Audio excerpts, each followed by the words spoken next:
అందరికీ నమస్తే. ఏదైతే నిన్న సోషల్ మీడియాలో ఓయూ వేదికగా పోలీసుల దాడిలో తీవ్రంగా గాయపడ్డ బీఆర్ఎస్పీ నేత ప్రశాంత్ మనతో ఉన్నారు. అసలు ఏం జరిగింది, నిన్న అంతగానో పోలీసులు కొట్టడానికి కారణం ఏంది అనే అంశానికి సంబంధించి ఆయన అడిగి తెలుసుకునే ప్రయత్నం చేస్తాం. ప్రస్తుతం అయితే ఆయన ఆరోగ్య పరిస్థితి చాలా కొంచెం ఇబ్బందికరంగానే ఉందని చెప్పేసి ఆసుపత్రి వర్గాలు చెప్తా ఉన్నాయి. ఇప్పుడు ఆయన రామతపూర్లో ఉన్న ప్రైవేట్ ఆసుపత్రిలో చికిత్స అయితే పొందుతూ ఉన్నారు. ప్రస్తుతం ఆసుపత్రి బెడ్ దగ్గర ఉన్నాము. అసలు ఏం జరిగింది, ఎందుకు ఇట్లా అయిందో అనేది ఒకసారి మనం ఆయన అడిగి తెలుసుకునే ప్రయత్నం చేద్దాం. మరి ఎట్లా ఉంది ఆరోగ్యం?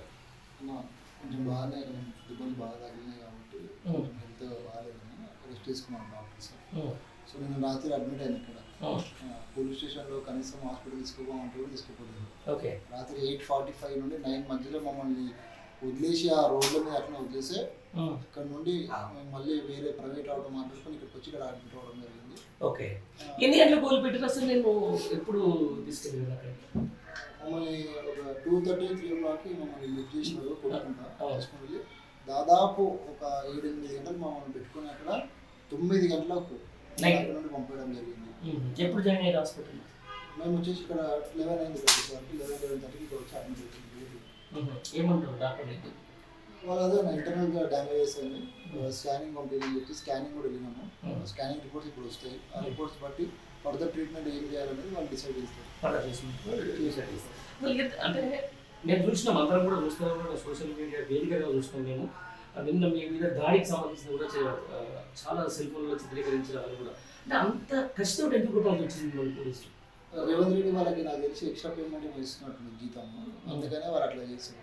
కాకపోతే ఏంటన్నా వాళ్ళు మరీ దౌర్జన్యం. ఇప్పుడు ప్రజలకు సమస్యలు వస్తే ఆదుకోవాల్సిన పోలీసులే ఇవాళ ఒక గవర్నమెంట్ తప్పు చేసి విద్యార్థులకు నష్టం చేస్తుంటే గవర్నమెంట్ ఒక ఆఫీసర్ లాగా వాళ్ళు రిప్రజెంటేటివ్ చేయాల్సింది పోయి ఇవాళ వాళ్ళ యొక్క గూండాలాగా ఒక పోలీస్ యూనిఫామ్లో ఉన్న గూండాలాగా ప్రవర్తించి విడి గుద్దులతో గుద్దుకుండా, అంటే ఒక విద్యార్థులను మేమందరం కూడా విద్యార్థులము మా పైన వాళ్ళ ప్రతాపం చూపించి భయపెడదామని చెప్పి ప్రయత్నం చేసినారు.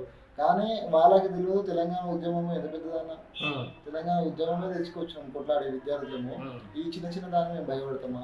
నాకు కావాల్సిన మా హక్కులు, నా ఇంట్లో కోసం నేను పోరాడతలేను, యువను పక్కన ఇంటి కోసం పోరాడతలేదు, తెలంగాణ సమాజం కోసం పోరాడుతున్నాం, తెలంగాణ విద్యార్థుల కోసం పోరాడుతున్నాం. కాబట్టి 100% వాళ్ళు ఇంకొక 10-20 మంది కలిసి నిన్న కొట్టినారు, ఇంకో 100 మంది కలిసి కొట్టినా కూడా మా పోరాటం ఆగదు.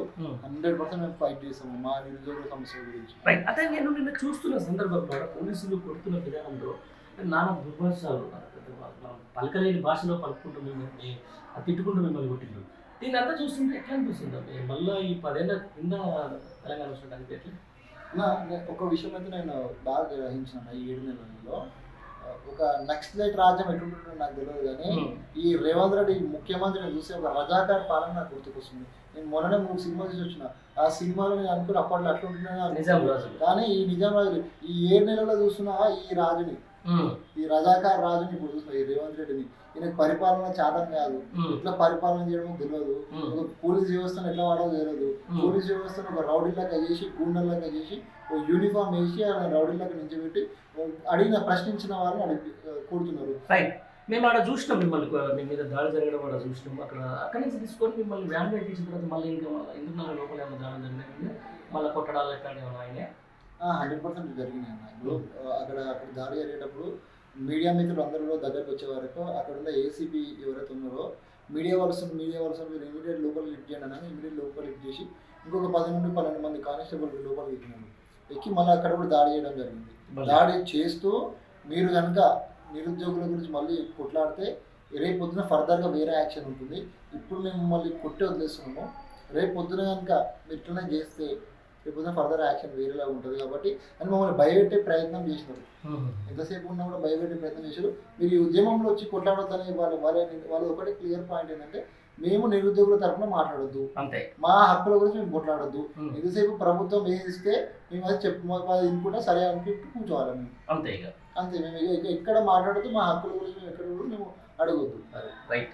ఇది మొత్తానికి ప్రశాంత్ ఎక్కువ నేను మాట్లాడిపించే ప్రయత్నం చేయట్లేదు, ఎందుకంటే కొంచెం ఆయన హెడ్కి సంబంధించి నిన్న ఆ పిడిగుద్దులు గుద్దడం వల్ల కొంచెం ఇబ్బందికరంగా ఉందని చెప్పేసి కూడా ఆయన మనం ఇబ్బంది పెట్టే పరిస్థితి లేదు. కానీ ఏది ఏమైనా కూడా ఇట్లాంటి పోలీసులతో దాష్టికాలు చేయించినా, పోలీసులతో దాడులు చేయించినా ఈ ముఖ్యమంత్రి ప్రజా సమస్యలను తీర్చే వరకు, నిరుద్యోగుల సమస్యలను తీర్చే వరకు, అలాగే అన్ని సమస్యలు తీర్చే వరకు మా పోరాటం మాత్రం ఆగదని చెప్పేసి కూడా ఆ ప్రశాంత్ చెప్తున్నటువంటి పరిస్థితి.